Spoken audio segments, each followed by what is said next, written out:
This is the moment a Russian tank was pelted with bombs by a small Ukrainian drone in a David versus Goliath battle between an old and new machine of war. Aerial footage shows the drone pummeling the helpless Russian armor with numerous explosives, finally dropping one down its open hatch. Smoke begins billowing from the inside of the vehicle, signaling that its race is run, and thus joining the growing scrap heap of Vladimir Putin's military vehicles that litter the battlegrounds of Ukraine.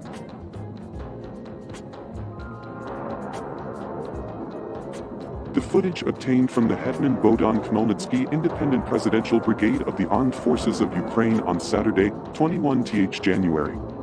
David and Goliath. Can a small drone do anything against a large armored personnel carrier? The brigade asked rhetorically in a statement along with the clip. Yes. If its operator is skilled and persistent. And we have one exactly like that in the 2nd Mechanized Battalion, it boasted.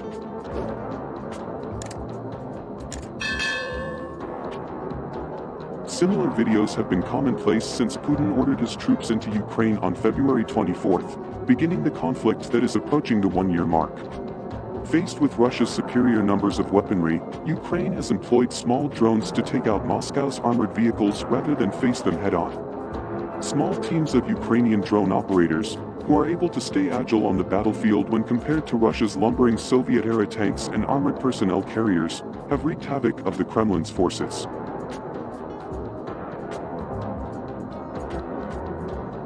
Using commercially available drones adapted to the battlefield, the operators drop hand grenades, mortar shells, or other improvised explosives, giving them a relatively inexpensive method of destroying Russia's high-value armor. Drones are operated remotely from a great distance, meaning drone crews do not need to get close to Russian units in order to destroy them.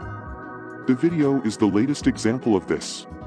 The footage appears to show an artillery shell landing close to the Russian personnel carrier, immobilizing it on the side of a snowy road running next to a forest of leafless trees.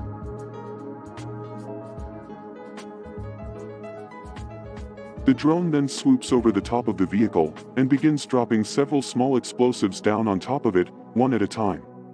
One after another, the bombs land on top of the tank. Flashes of fireballs are seen erupting as the explosives hit their mark, until one drops through the open hatch.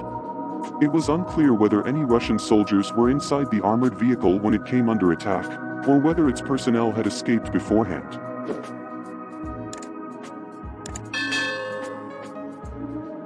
Russia invaded Ukraine on February 24, 2022 in what the Kremlin is still calling a special military operation.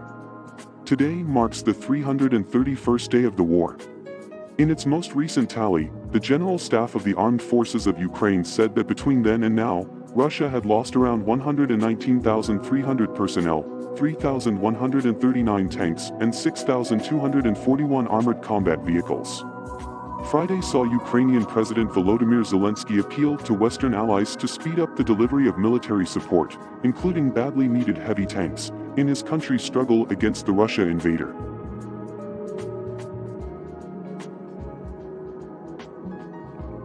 In an address to a pledging conference at the U.S. airbase in Ramstein, Germany, he urged assembled defense ministers to agree in principle to supply his forces with modern battle tanks that could tip the balance in Ukraine's favor. So far among the NATO allies, only the UK has agreed to send such tanks, in the form of 14 British Army Challenger 2s. Germany's Leopard 2 tanks, however, are said to be the most desirable and suitable tank for the ongoing conflict.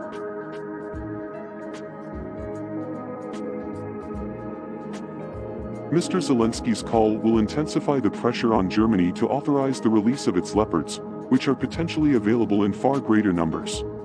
Several other NATO members have the Leopards in their arsenals, but require Germany's sign-off in order to send them to Ukraine. Speaking remotely from Ukraine, Mr. Zelensky thanked allies for their previous support but said hundreds of thank yous are not hundreds of tanks.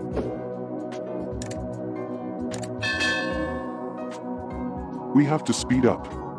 Time must become our weapon, just like air defense and artillery, armored vehicles and tanks, which we are negotiating about with you and which will actually make a victory, he said. You can start this policy today. It is in your power to make a Ramstein of tanks. Not to bargain about different numbers of tanks but to open the principle of supply that will stop Russian evil. Mr. Zelensky's plea for greater speed was echoed by U.S. Defense Secretary Lloyd Austin, who said the conflict has reached a decisive moment. Russia is regrouping, recruiting and trying to re-equip. This is not a moment to slow down. It is a time to dig deeper, he said. UK Defense Secretary Ben Wallace also appealed to allies to keep up the pressure on Moscow on the battlefield.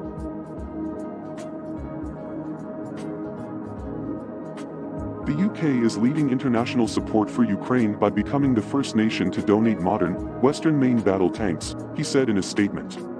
It is crucial that we build on this momentum supported by our international partners, who are determined like us, to ensure that Putin's illegal and unprovoked invasion fails. The Ukrainians are seeking around 300 heavy tanks to enable them to mount a counteroffensive, with the German-built Leopard 2s which are widely used by European armies seen as the best candidate.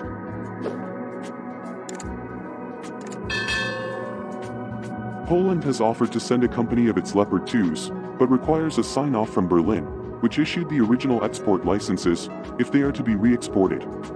So far, however, the government of Chancellor Olaf Scholz has been reluctant to do so amid concerns about the likely reaction in Moscow. Reports have suggested the Germans would be prepared to relent if the US were to release some of its Abrams tanks.